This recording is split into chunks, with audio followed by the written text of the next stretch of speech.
What is up, creative athletes? Welcome back to the podcast. Today's guest is an absolute legend in the sports creative community.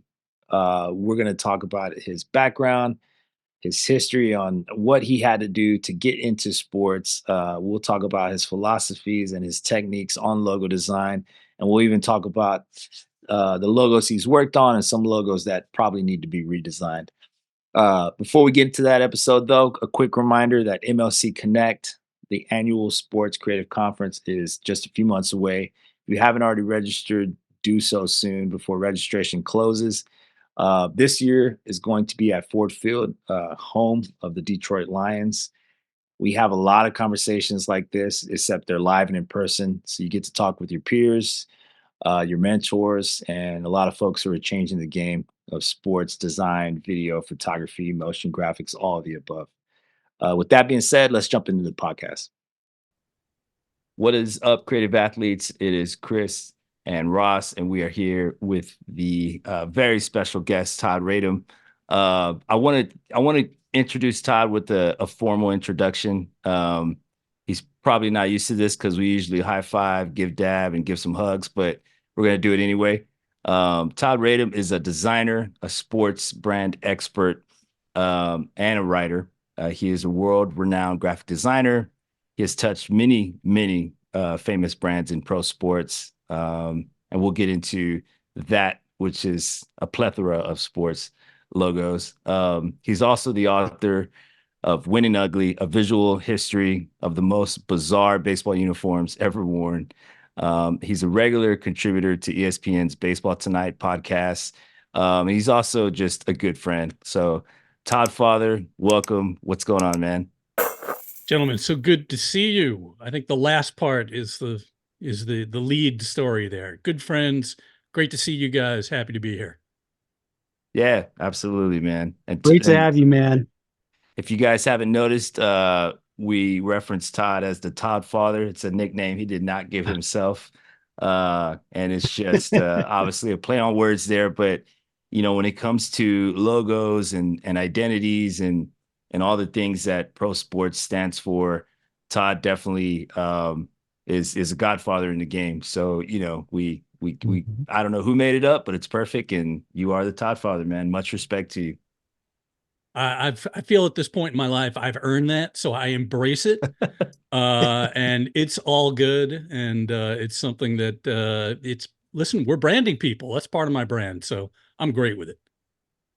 That's right. I'm gonna have to work on our nicknames, Chris. We have to come up with some we need something monikers like for ourselves. We still haven't paid our dues, man. We're working on That's true. So Todd, everybody wants to know a superhero's origin story. So tell us a little bit about yourself. Where are you from? Where'd you go to school? What was your first job? All that great stuff. That's right. Every journey starts somewhere. So, you know, my story is this. I am a native New Yorker, born in Manhattan, live in Philly now. I moved down here in November 2022, right in the middle of the World Series. And for those, if you know, Philly is not that far from New York, but culturally it's quite a different place. I'm still getting adjusted. You know, I'm going to be in New York a couple of days from now. It's an hour and 15 minutes on Amtrak. It's no big deal. But anyway, I am a New Yorker's New Yorker of many generations. Like I said, born in Manhattan, raised in Yonkers, which is just north of the Bronx, just about 8 miles or so north of Yankee Stadium. And I think it's, you know, core to who I am is all about the fact that I come from a family of artists. I am a fourth generation working artist. My dad kind of cobbled together a living doing various things, design and advertising, photography, copywriting.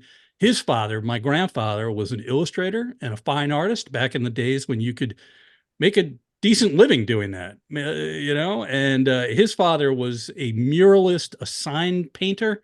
I've got a niece who is a designer. I've got a brother who does photography. I've got a cousin who is a world-renowned jazz drummer. His parents, his mother was an actress, his father was a fine artist and a draftsman. So all of this is to say that creativity runs very, very deep in my DNA. And I consider myself very fortunate. And I always say it, a career in a creative field was never necessarily encouraged, but it was not discouraged. And I'm very fortunate in that I had my role models all around me growing up. And Wow, dude, what a I first, family. yeah, I did not know that you come from a background of 4 generations of designers. That's incredible. And no offense here, but I mean, I didn't even. I'm like, that's pretty far back because Yeah. I mean, you were probably well, I guess maybe your dad probably got on designed on a computer or no. No, my dad passed away when I was very young, and he had just started to put a toe into the world of computerization. But he would have been all in on digital. But no, he died when I was 20. So so many of the things that I do, I kind of look at that void and I think, what would he think of all this? Yeah, But even moving further, my grandmother, my paternal grandmother, like one of the most creative people I knew. She went to Parsons School of Design in New York in the 30s. It was not necessarily a straightforward career path for a young woman, especially during the Depression, to go into any kind of the arts at that point. But anyway, all of it runs very, very deep. And yeah, and I think just growing up, very like middle class household. Like I said, I always feel like my interest in sports as a fan intersected with my sort of, this ability to look at what was happening on the field from a little bit of a different perspective. That's all what we all do. Right. But looking at logos and uniforms, and certainly growing up in the 1970s, this was this incredibly expressive moment for American sports. You've got a few things happening. You've got alternate leagues like the World Hockey Association and the ABA and the short-lived World Football League, right? You've got expansion teams. You've got teams on the move. And all of this was playing out against this background of color TV, which was still relatively new. Not everybody had a color TV, and the revolution in polyester uniforms. So it was this very vibrant time to be observing this stuff, put it that way. yeah. And that's the Yeah. I think that's the one of the most interesting parts about I think your generation, our generation, it's we've seen the transformation of, digital art and uniforms and I mean, quite frankly, I don't think the generations moving forward will get to see that textile type of transformation, loading a design software on disk, um, I mean, so, and I mean, even honestly, sketching, I mean, and drafting and those type of things. So, and I do want to get into that a little bit about your process, um, but talk to us a little bit about your school. I know, I believe you went to school in New York, right? And Yep. maybe how did that lead into maybe your first job? Yeah, so I went to School of Visual Arts in New York. Just I will brag on it. Greatest art school in America. Some incredibly influential alum, starting with people like Keith Haring and design people like Gail Anderson, who is a good friend and somebody who I knew in college. If you don't know her, look her up. And these days, I'm the chairman of the board of the SVA Alumni Society. So here we are. It's getting toward commencement. It's a very busy time of the year. I get to go up to New York in a couple of nights and thank our corporate sponsors and all that good stuff. So still being involved with that and seeing young talent coming up, and having a formal mentor role in some instances really keeps things grounded, keeps me inspired. So it's all good.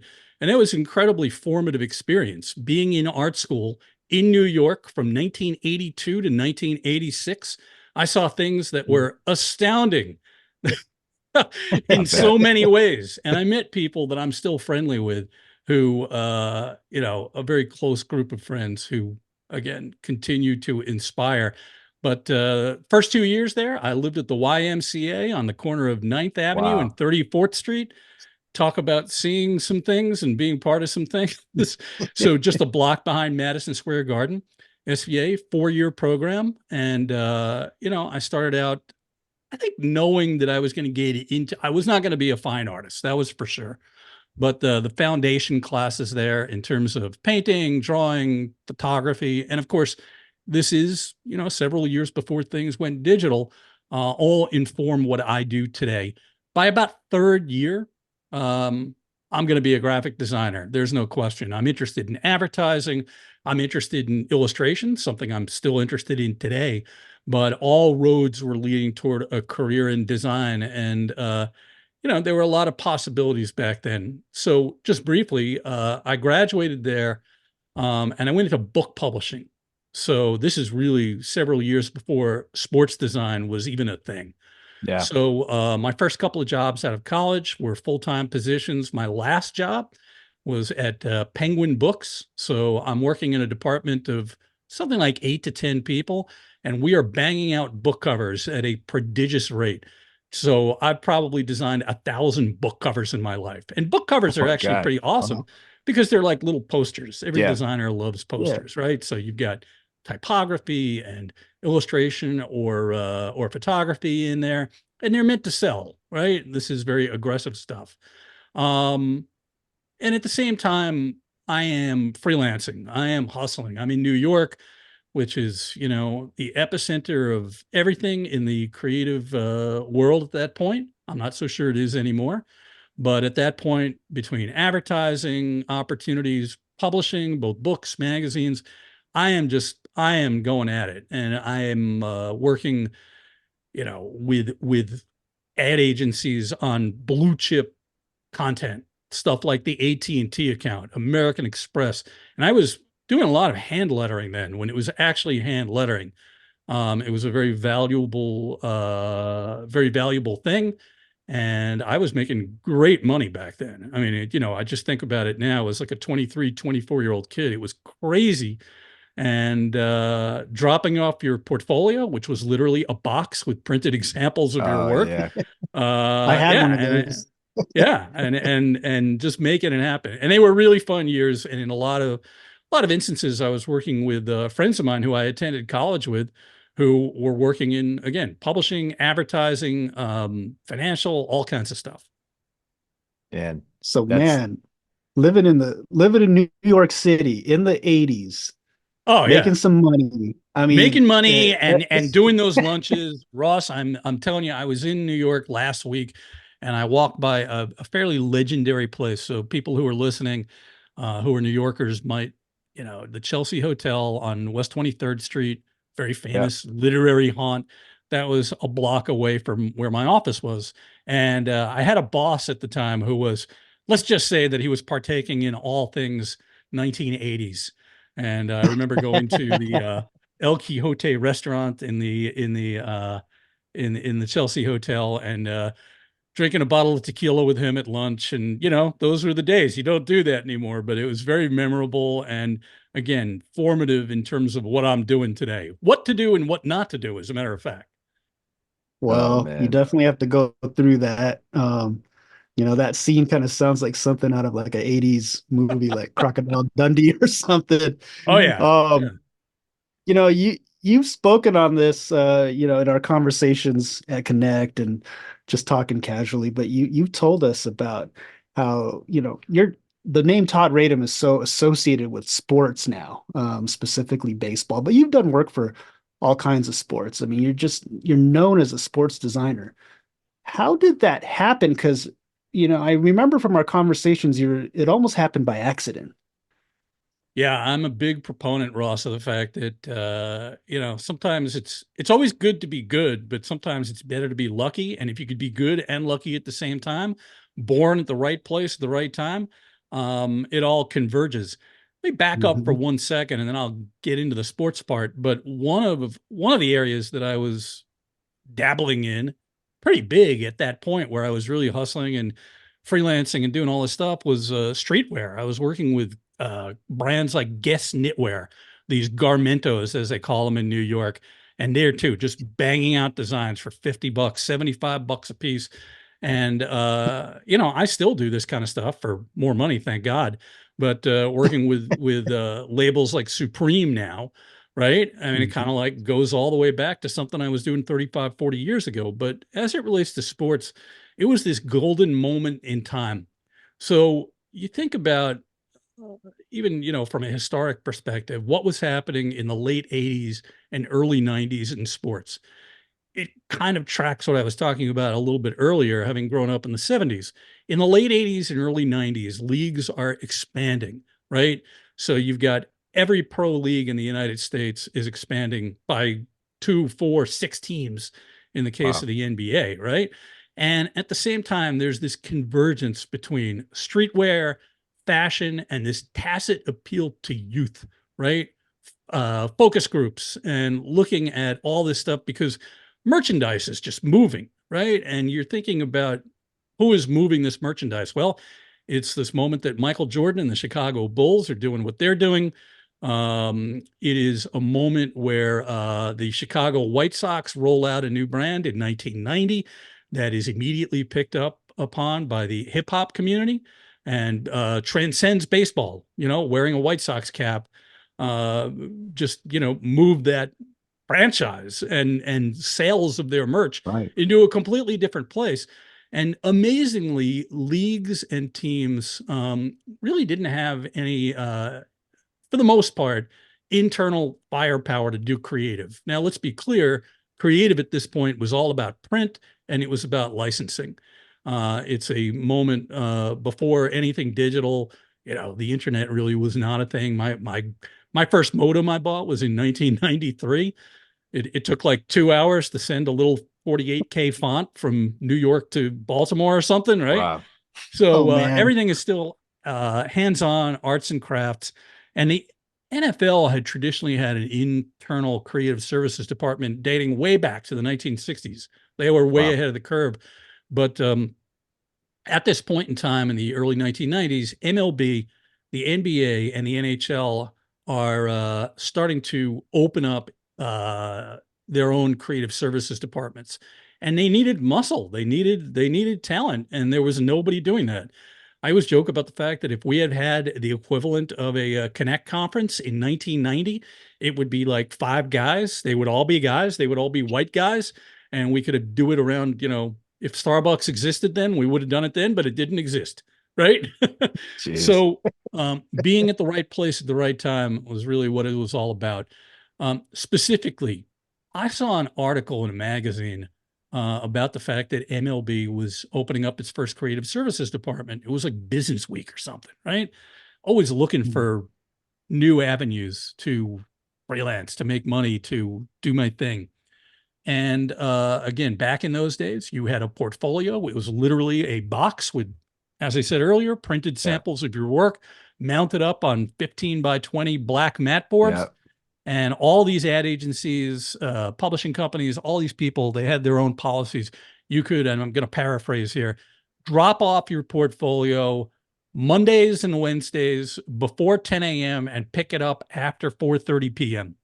And most of the time you would pick that portfolio up and there would be like a Xerox note in there saying, thank you for your interest. If we can do business together, we know where to get you with a business card. Well, I found out MLB was opening up again their first creative service department. And one of the things was that when I was working in book publishing, and I went freelance. I went off on my own in 1990. I have not looked back. That was my last full-time job. But I was doing a lot of baseball books, a lot of sports book covers. Why? Because, it was something I was interested in and gravitated toward and did it well. Was always, I'd get art directors saying, here's some baseball books. Give them to Todd. He knows what he's doing. So I had developed a portfolio of primarily baseball books, but also some logo stuff. And I dropped it off at MLB. And the note that came back in there came back from Ann Ossie, and Icon, who was Shout out founded that Ann. department. Yeah, and retired in 2020. So she had a 30-year run there. And the note was from her and from a guy named I'm blanking on his name, but he was the director of publishing They had an in-house publishing department too. Oh They yeah. put together the World Series and All-Star game programs. They had a book program. So anyway, it said something of, to the effect that we can do some business together. Why don't we set up a meeting? Michael Bernstein was the guy's name. Hmm. So I went in there, I got my foot in the door. That was sometime in 1991, and the rest is history. And long story short, getting in with MLB gave me an entree to the NBA, which was doing their thing at the time, to licensees, to business partners. And here we are again, all these years later, still doing it. Man, What a story. I know. I love A it, man. moment in time, and again, being interested in this stuff. I think just a couple of things, being able, and hopefully it's good information for people who do what we do. I feel like, talent is one thing, but I was hopefully inquisitive about how the work was used. I wanted to learn about the business of sports, particularly licensing, because there was such an emphasis on that. Broadcast was really not too big a thing. It was well before, again, the internet, or, way before mobile technology. So how is this stuff going to be deployed? Will it embroider? The Yeah. ultimate question that we all ask. And I was in on that stuff at a very early age. So it has served me well for all these years. Man, I actually remember in art school, teaching how to mat, your work and how to put it in a portfolio, which I don't think that is remotely even taught or time is even No. covered in that. But it was so specific, it's like, hey, on the back, you want to put, what project it was, and it's just one piece, right? Like, Yeah. and you got to go through the whole printing process. But I will say, man, it's just it really, to me, I mean, again, I look at this special time in history where, you're able to physically, from a like tactile point of view, like, you're able to touch this portfolio, you're able to like, engage with this person, in a, no Zoom meetings, nothing like that. And you really have to, your work has to speak for itself, right? Imagine selecting, 20 pieces and saying, hey, here's what it is, versus like, hey, here's a link to the, where it's live, and here's, Mhm. some mock-ups. But but man, that's just it's just interesting to always hear, the path going through it. And at the end of the day, I think it's safe to say, like you said, a little bit of luck, a little bit of timing. Obviously your work was, good enough to stand out. And I would imagine it wasn't a ton of sports at that time, right? Like it was probably just the fact that you had the principal kind of foundation of design, right? Spacing, lettering, balance, all that good stuff, which is something I always like to say, hey, those are things that are very hard to teach, very hard to teach. Yeah, I think that you nailed it, Chris. The kind of, if we wring this out and we distill this all down to the basics, what is good design? Well, good design is subjective, right? It's got to serve a purpose. It's got to reach people in a very specific and, direct way. But we talk about scale of elements and composition and use of colors. And I'm always, I think the older I've gotten, I've come to appreciate this more. But I think design, particularly for sports, is no different from fine art or music or cooking or architecture. Too much Mhm. stuff can really ruin something really good, right? Too many notes, too many beats, too many architectural details, going to bring the whole house down, right? And certainly living in the 90s when this technology was new and we all glommed a ton of shit onto there, to be candid in some cases, we were not mindful of basics or how things are going to embroider, to use that expression again. And Yeah. you just made me think about something, Chris, when we were talking about like mounting these things on mat boards. I had an illustration instructor at SVA who would absolutely fail your ass if you came in and that thing was not mounted properly, neatly aligned properly. And these were his words. He'd say, if it's not mounted on a 15 by 20 mat board, tough shit. Those were his words. So tough love and discipline, which Oh that can man, inform everything we do today too, right? it's funny, Oh man. man, you're Yeah. bringing up like old memories of design school, and we, and I had one of those hard portfolios, and I do remember when I first got out of school dropping that big old suitcase off, and I still have it in my garage Oh, I have today. mine here. um, it's like a souvenir. And all those Um, things got absolutely the shit got beat out of them, right? Like the corners got dinged, and like the acetate things were unpeeling because the spray mount and all that, all those fumes that we used to breathe in back in Oh the man, cuts from X-Acto blades. We had wounds. exacto, We had nice. permanent benzene. injuries, scars to show for our design battles. We still do, and I don't disparage. I feel very fortunate in that I've spanned these 2 eras, right? And all the respect in the world, as always, for anybody who makes a living as a creative, because we know it is not, again, as I said much earlier, the most straightforward career path. So no matter how you're doing it, if it's tactile or we're sitting here getting carpal tunnel syndrome, it's just part of what we do. Yeah, those are the better ones now. It's carpal tunnel. Well, Um, Chris, I had to go through physical therapy. I'm still dying. I got a rotator cuff thing from 30 years of doing this. So I feel the pain, literally. Well, we all need glasses too from, staring at a screen all day. Totally. um, so I also wanted to talk Todd a little bit about lettering. It sounded like, if I had to guess, coming from a publishing background, um, and doing a lot of, layout and covers, that, lettering and type had to be, a big focus. And I see that, of course. I think as a logo designer, in general, I think you need to understand, type and balance and lettering.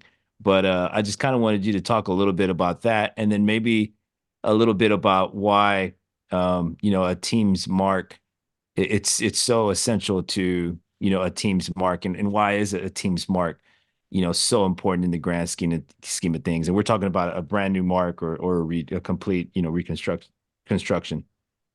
Yeah. So my love of letter forms really serves as kind of a, getting from way back when point A as a kid all the way to today. It's the most consistent through path, if you want to look at it that way, in what I have always done. Um, and again, starting out, this was a very valuable tool. Hand lettering, not having the ability to manipulate things digitally. It was quite a process. And, the balance between attractive letter forms and legibility, excuse me, and just making all that stuff work. Yeah. And just thinking about this, actually, I explored a couple of sports, particularly baseball related projects in college days. I made a World Series logo. I made a letterhead and a business card for a hypothetical baseball team. I did these paintings which explored baseball ephemera, stuff, souvenirs. Lettering was all like like I said, just uh, straight through from then to now. And to answer your question, Chris, I think, I look at lettering like a nice customized piece of lettering for a team is kind of like a bespoke suit, right? Or, a Mhm. nice, if you feel good and you look good and it all comes together and you've got your own drip, you've got your own thing going on, it just, it gives you confidence and makes you stand out in a good way, not trying too hard, hopefully. Sometimes there are instances where you got to pull back on it. There are some teams that maybe looking for I don't know, a timeless, more traditional look without a lot of bells and whistles on their lettering. It can work for them. The Cleveland Browns might be a good example. They've bopped around from place to place. Ross's Dodgers, oh my God, we would never change a thing about that. But good lettering, and again, thinking about from a technical perspective, scale, negative space, how it reads, how things reduce, expand, all those good things. Do they need to outline? Do they not need to outline? There is a real art to that, as all of us know, and it's something that's my love. I mean, like from a professional standpoint, it's my love. Yeah, I mean, as you're talking, I'm looking at what we're wearing, specifically, the simple H with the star. Of course, this is the retro mark, you know. Uh, what is that right there? This Osaka. is a Hanshin Tigers Osaka Ebbets flannel shirt. Just love it. That's a Oh, great nice. shirt. Yeah, it's just a good, solid, good solid shirt, right? Yeah. And that's I have and a I few of their pieces. Yeah, yeah. It's um it's great logos. They do good there stuff. you But go. it's Yeah, and then we were even talking earlier, just like the colors and the threads. I mean, it's such a, I know you were joking and not half joking about, how does it embroider, but that's so important. It's at the end of the day, it definitely is, how we represent our teams, and when we put these, tops, bottoms, colors, shoes, caps, uniforms, jerseys. I mean that does become the kind of like to me the epitome of fandom, right? It's like I'm gonna put it on my body and walk around with it. I chose to wear this. I'm gonna wear it to, it's always interesting to me when people wear jerseys outside of a game. Like obviously at a game, duh, but like when you go to a birthday party or a hangout and people are wearing jerseys and caps, like that's a really specific choice. That's so anyway, I just wanted to chat a little bit about some of the things that you've seen over time, when it comes to sports design. Some of the biggest changes, right? Like I know you talked a little bit about the foundation and the origin of logos, and to some extent they've changed quite a bit, but there's some new marks, there's gradients, there's lettering that's super customized. But I don't want to put any words in your mouth, but talk to yeah. me a little bit about some of the, biggest changes that you've seen in design, from, let's just say, in the past like 30 years. Well, let me move it back for 1 second, Chris. And you talk about how, some designs transcend fandom, right? Like you guys know about this in the hat community, which really blew up during the pandemic and still going strong.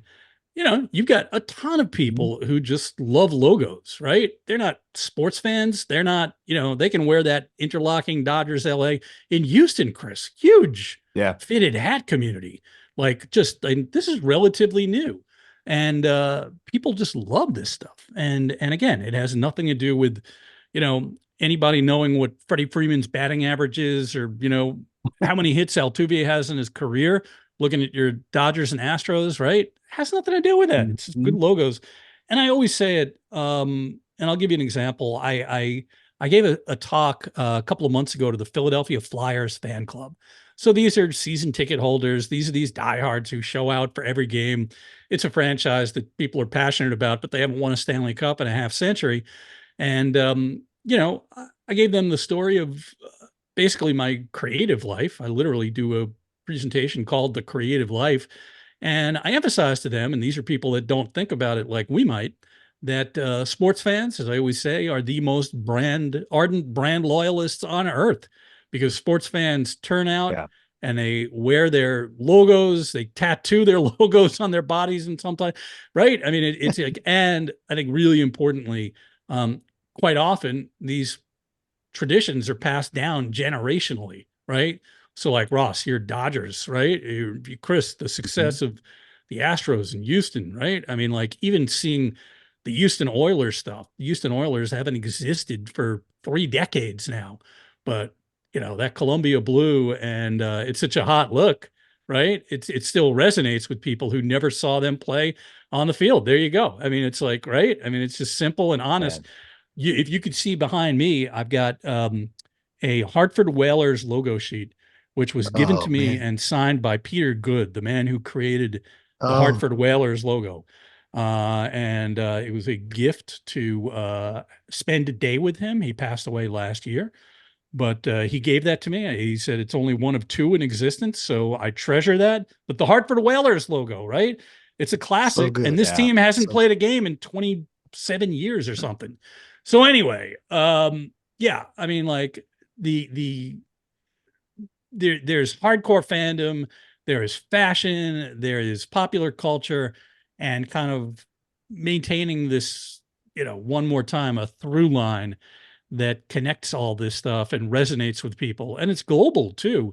I think that's a huge change that I've seen, of course, and how American sports.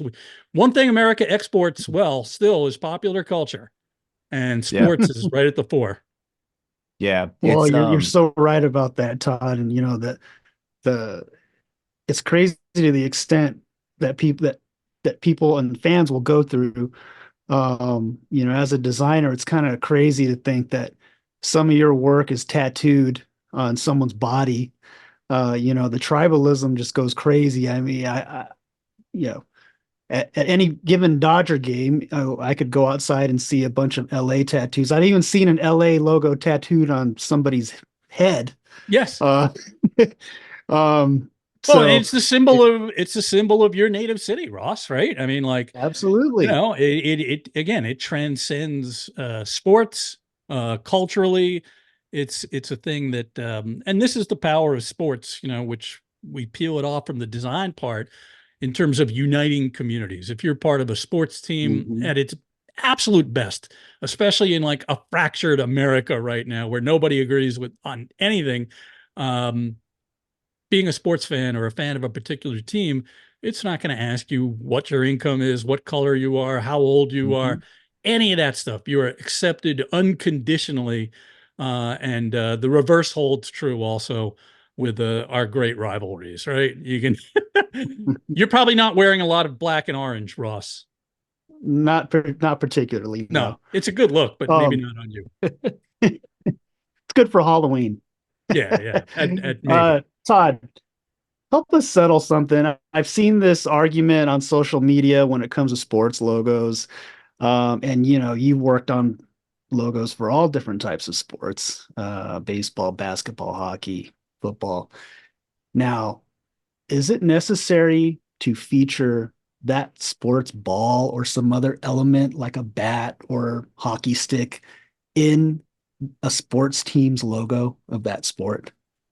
If that makes It, sense. it does make I think sense, I and it's a kind of great spit it question. out And in the wrong way there, but yeah, no, help no, us no. I settle that totally. one. I think it's a fast, and like this always comes up with NBA teams, right? There is this, unwritten rule, this handshake agreement that every NBA team allegedly has to have a basketball. I don't know if that's necessarily true, but anyway, to answer your question, I think that the idea of an element, the likes of which you just spoke of, can serve as a vessel, a delivery method to people who are not necessarily fans. And it depends on what the franchise is. So if I'm going to redesign the New York Yankees tomorrow, which is not going to happen, I don't have to include a baseball because people all in every corner of the world know who the Yankees are. If just for argument's sake, we've seemingly have a new NHL franchise going into Utah, do you have to put a hockey stick in Mhm. there? Maybe you do. They've never had an NHL franchise in Utah before. Depends on who it is, where it is, but it can serve as a very useful element, to say the least. Or in the Dodgers case, a tennis ball. A tennis ball. Yes, absolutely. Well, the Astros, I think, had tennis balls back in 1965 orbiting around the Astrodome, but those things were really oh small. yeah. And there's something very charming about all of that in both logos, as a matter of fact. The Dodgers shooting ball, which you've done your work to make ready for the 21st century, and all of that great Astros logo heritage. But we can't have a smoking gun anymore. No, That's right. man, what an epic logo though. I'm looking to my left here, all my bobbleheads. Yeah. Yeah, that was and that's that's just a big part of like you said. I never really realized it, Todd. Like I always associated like fan gear with sports affinity, but at the end of the day, it's really like city pride, It's I mean, of course, every city, municipal city has their like or a flag, right? And there's like the crest that's on like every document if you ever got a ticket or anything like that. No one wears that. No one cares about that. No one even knows this. No. Sometimes people don't even know what their city or state flag even looks like, Yeah, but with very few examples, right? I mean, the Texas except for flag Texas. is obviously transcends, and as I always say, I'm married to a Texan, so I totally get that. If you're from Pittsburgh, that black and yellow, that's the city colors, and it's Mhm. also the colors of their teams. And certainly here in Philly, again, having lived here for a relatively short amount of time, it is astounding to me how, I mean, I live right in the middle of the city, right? Like I walk out and I will see people walking down the street in green, particularly between September and February, let's say, and every kind of person, right? Doesn't matter. Like here's a young white couple with a baby carriage, and they're all wearing green. They're all wearing, Eagle stuff. You go to the market. It's amazing. And having come from New York, where it's a much bigger place and where you got more teams to choose from, Ross, it's probably like where you are. Philly and Houston, I Mhm. think, are kind of similar in terms of population. Houston's bigger, but not by a whole lot. But anyway, the civic pride that revolves around sports and particularly around their logos and colors is, you used the word before, tribal. Yeah. Yeah. So good, man. I mean, as Ross was saying, or proposing the question, I was actually thinking about some of these brands, like, doesn't have to be a ball, but right, the Brewers, has this like symbol. Or I'm sorry, the old Brewers logo, the original. I don't know if it was the original, but with the glove and the Yeah. ball, and so many people didn't even know that was what that was for years. Talk to me a little bit about, logos with symbols that, are hidden or maybe out, just, out right in front of your face, but that that inspired you to or some that you're proud of, because I know you've been able to do some of those type of logos that are legendary, and some people have that aha moment, right, that it's a new fan, right, like, oh my god, that's, I didn't never realize that. It's interesting. Again, I'll bring it up one more time. As a child of the 70s, this was this golden age for sports logos, uniforms too, but let's concentrate on logos, because this was a time where the influence of corporate logos was born, beat down into sports logos for the first time ever. You think about cartoons of an Oriole for the Baltimore Orioles, right? Very 50s and 60s. The Yankees top hat logo is a weird Yeah. one, I don't know. We've got animal logos that are right, this kind of thing. But in the late 60s, early 70s, we started to see teams really distill who they were into something, I don't know, maybe far more impactful, a little bit more modern. What are some examples of this? The Montreal Expos, one of the Oh most yeah. Mm. fascinating, weird logos of all time. I always say it felt like me that it was truly from a foreign country, because it was, right, from Canada.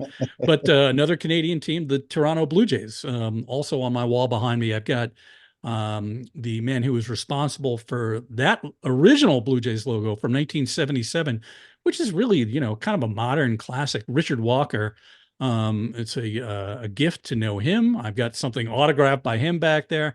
The Whalers, as I said before, there were a ton of logos that kind of, again, with a corporate influence that would look great in one color, and maybe had some hidden elements. The Brewers one, of course, is the most classic. It's sort of like the FedEx Mhm. logo of its day. If you Yeah. look at the FedEx logo, it's got an arrow in there that's like talks, infers moving of packages, right? And we got away from that, particularly in the early 90s when digitization started happening, and, we all dove into Illustrator. We didn't know what we were doing. You could have the ability to, throw 6 colors in there and 5 outlines and all that stuff. And then things started to wick away. And I will say this, like in the very early 2000s, in 2001, um, I was asked to redesign the then Anaheim Angels logo. So if you remember, it was a very, complicated, very, 90s kind of identity, the Mo Vaughn years, right?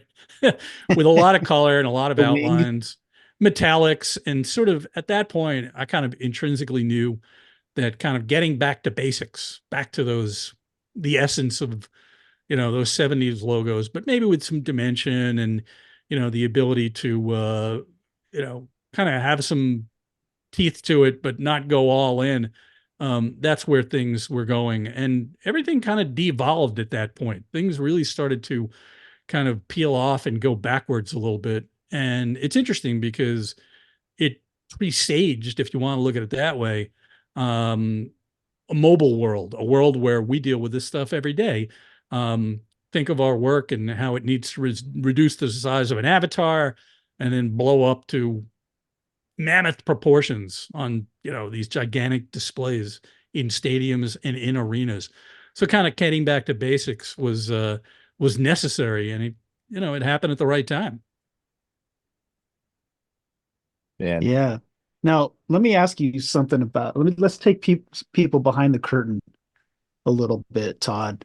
When you redesigned that Angels logo, did you do a site visit?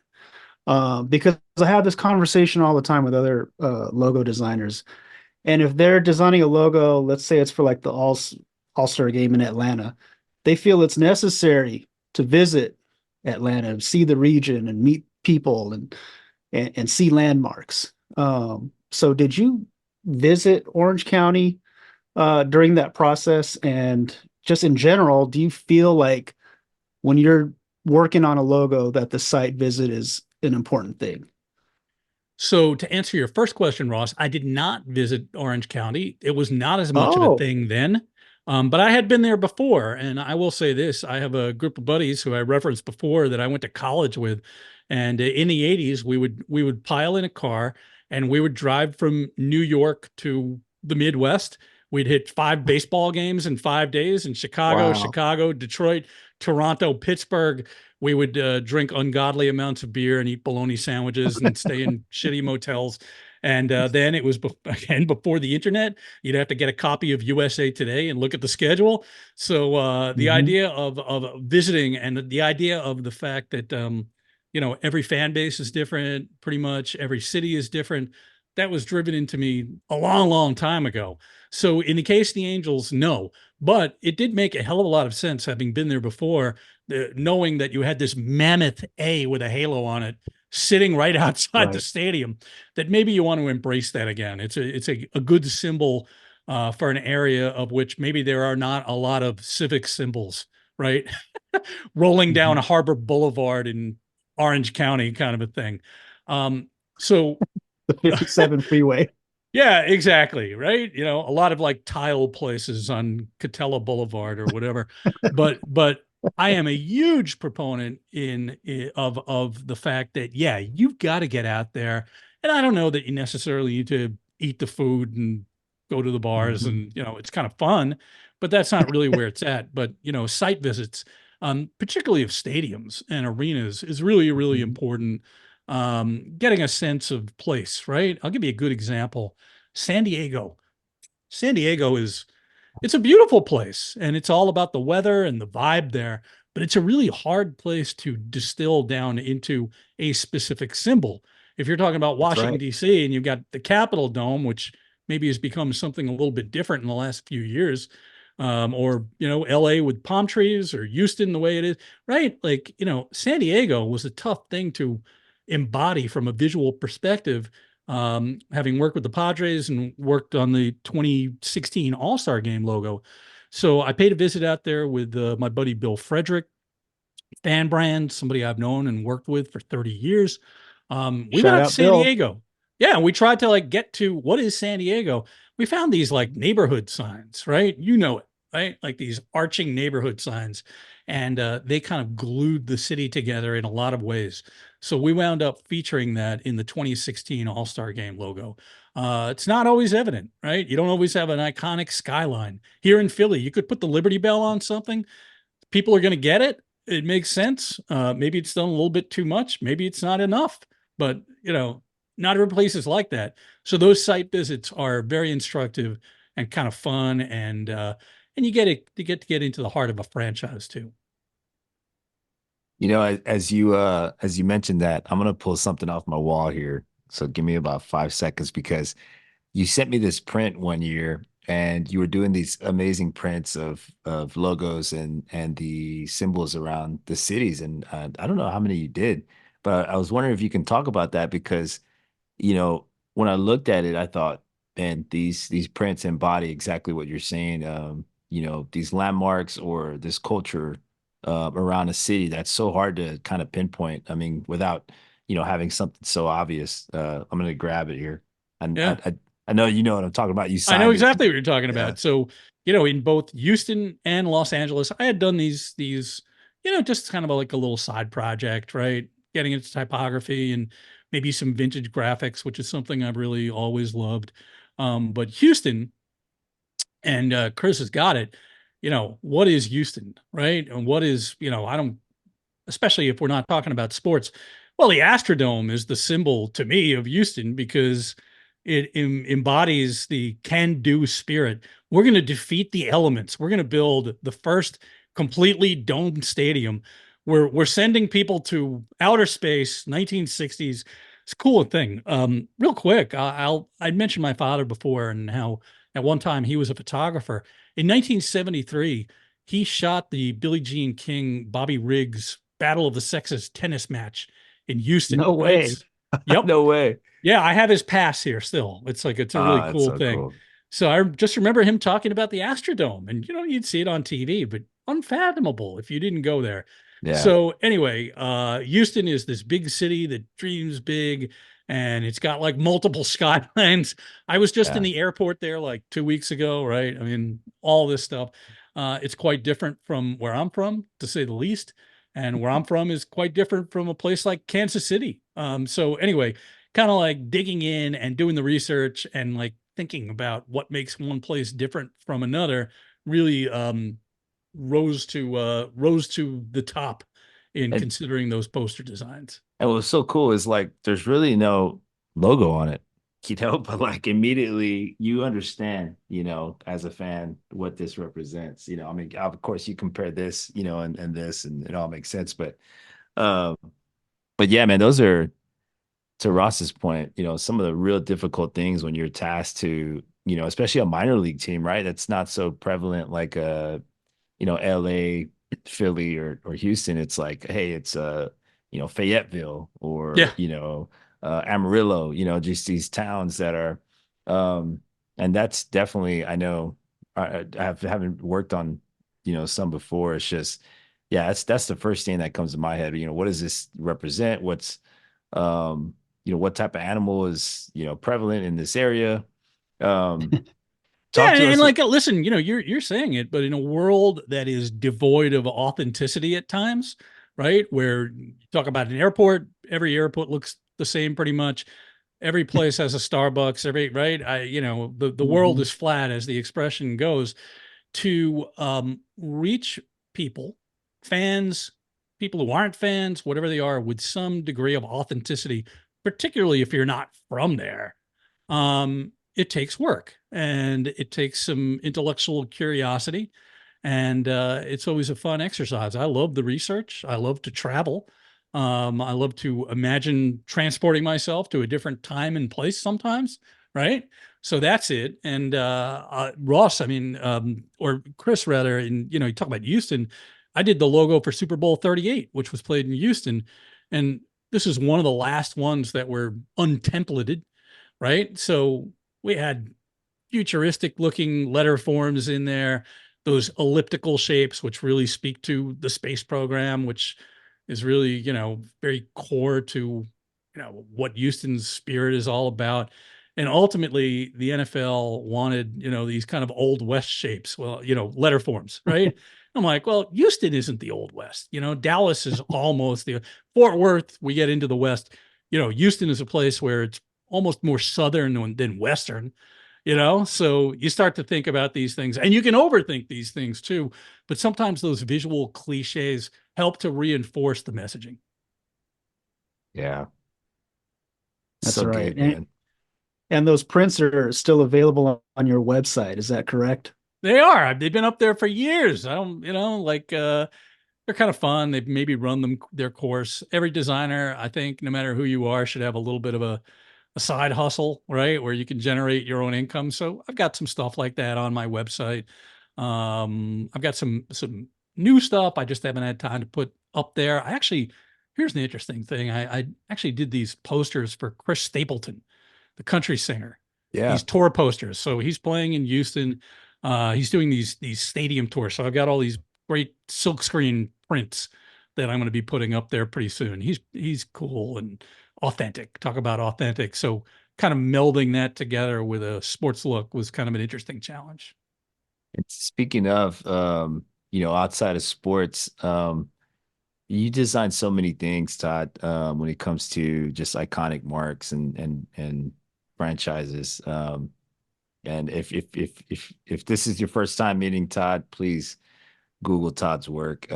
There's so many teams and franchises and brands that have had the pleasure of working with him. And he's inspired so many of us when it comes to design and working in house, right? Like on the creative team, like he was saying, there was an era where that was not. And Ross and I were a part of that too. It's like, being the first designer on the team or, starting a creative team, department of one.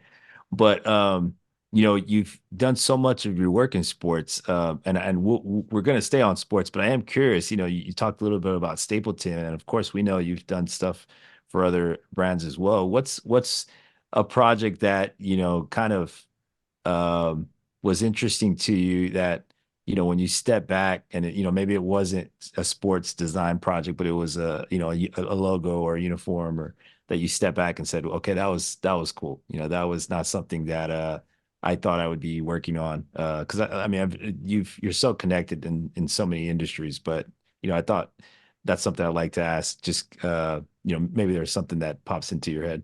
Yeah, it's a great question. Like if I go way back and you jarred my brain here thinking about like the very early days of what I was doing. And this is like the dumbest, most utilitarian thing in the world.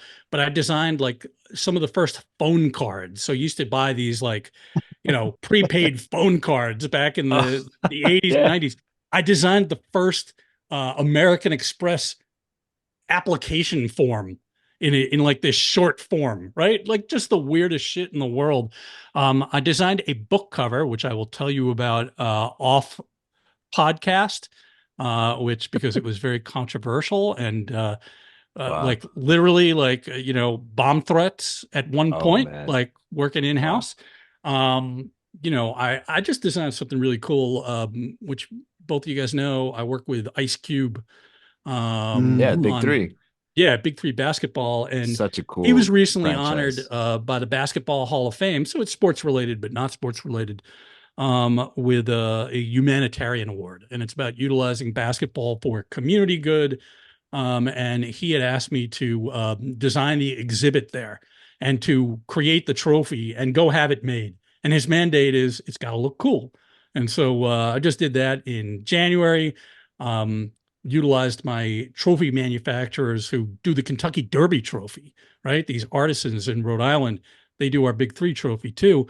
But we had a glass blower who made this ice cube and sunk a little basketball into it, and it's on a little pedestal and a podium. So thinking three-dimensionally, thinking Yeah, outside of logos is always kind of cool. A little bit that of a is different, cool. good challenge, right? Yeah. Yeah, and again, book covers, which I still do, posters, apparel. Love designing apparel. Designed some stuff with an apparel. They do dope stuff out of Pittsburgh called 412. They celebrated their 15th anniversary last year, year before at this point. Did these like limited edition Golden Bear Letterman jackets with like Ah, merino, that sounds sick. these like beautiful like $700 jackets, right? Like signed limited edition. So thinking dimensionally, thinking beyond branding is always good. Keeps my brain active, and you don't fall into the same old, same old. We all know Yeah. what that's talking about, and also writing, right? Like there came a point that I started writing, and led to book projects, and not my first love, but a love, and certainly makes me a better designer. Designing makes me a better writer. It all comes together. Yeah. Yeah. No, I'm a firm believer that if if you can cut your teeth and kind of like get get fully experienced in sports because there's so many applications of that logo that you can really be a well-rounded designer holistically in any industry because there's so many, you do print, you do embroidery, you do, digital. But one thing I wanted to mention real quick, speaking of tech like fabrication and uniqueness, and if you don't know, Todd and I actually don't know how we met, to be honest. I don't I don't really either. remember. It's been a long, it's a long time. Yeah. but I remember, of course, we really went back and forth when it was redesigning the logo's identity for the Astros, and that was probably the most in depth you and I really got to kind of go back and forth. We have a lot of funny stories there, but one of the things I wanted to tell you that I don't think you ever knew. Well, you definitely don't know this. So this logo here is the original, and then this is kind of like the 2013 rebrand that Todd has his hands all. I mean, this is a baby. But one thing about this logo is when the Astros won the World Series, of course, money just starts falling from the trees, and it's like, hey, let's put this logo here and put a championship mark. Well, we ended up creating we ended up joining with the Nationals and doing a spring training facility, and we had our entrance and they had their entrance. Well, I worked really closely with the architects, and there's logos everywhere, right? They're like, we want our, the Astros logo here and the Nationals logo there. Well, at the entrance of the Astros entrance, the players entrance, and I want to say it's the fan entrance too. This logo is probably like, oh man, I mean, it has to be like 3 stories tall. I mean, it's huge. It's a huge Star H. And what was really unique is the architect just did it facing one way to the like basically to the street. And what was so unique is once we got, I had I had the ability to work with them and start to, make changes. I was like, this logo here, this one right here, we could literally flip on the back and it could just be on, facing both directions. Well, of course, it kind of doubled the budget there because it was like double the material. But they went But it's for all it. about the brand, Chris, Oh right? man. You put the brand Oh, of out there, course. it's worth it. I'm like, why would we be flat in the back? There's a Yeah. photo opportunity. So did a couple mock-ups and the budget went up and it was just so unique. And in that moment, I'm thinking, how cool is that a logo can be completely turned around on itself and perfectly symmetrical and just have double application in that sense. And it's just so rare, right? There's just not that many that are perfectly like symmetrical like that. And it was just really cool and unique. And of course, it's part of your creation, but it was just a cool story to share because that was a really big moment. I totally, was like to hear, the cool guy in the room. They're like, what a great idea. I was like, man, this is not, it was just maximizing kind of branding, but it was just really cool because in that moment I thought, man, there are very few logos that can do that, and Yeah. it's a beautiful piece if you ever visit West Palm Beach. I've seen pictures of it, and I would be remiss if I didn't mention again, having worked on that Astros project, being thrown into the pool with fan brands. And I'll tell you what, Bill Frederick and I recently rebranded a KBO team. So this is a project that went on over the course of 1 year. We're in Korea twice, right? And so he and I do this, and we had they're building the club that we worked with. They're building an incredible new stadium slash shopping mall. It's going to be open in, I think, 2028. But part of what we had looked at was we were looking at Instagrammable selfie stations, right? Logos that people want to like get in front of and, throw gang signs and, take selfies and all this stuff. And yours was one of them. Certainly knowing Janet Marie Smith well and knowing what she has done at Dodger Stadium last couple of years, referenced a lot of stuff going on out there too, Ross. So, the influences that you guys are a part of resonate literally all over the globe when it Cool. comes to sports and baseball. Oh man, too kind, man. All right, friends. Well, thank you for joining us on another episode of the Creative Athlete Podcast. We had such a good conversation with Todd that we honestly had to break it up into 2 episodes. His in-depth knowledge of the creative sports culture is just absolutely unparalleled. So be sure to check out episode 13, which will be part 2 of this conversation. And by the way, registration is open for MLC Connect Sports Creative Conference, but it is closing soon. So just go to the website and secure your seat today at mlcconnect.com. We will see you soon at Ford Field this July in Detroit.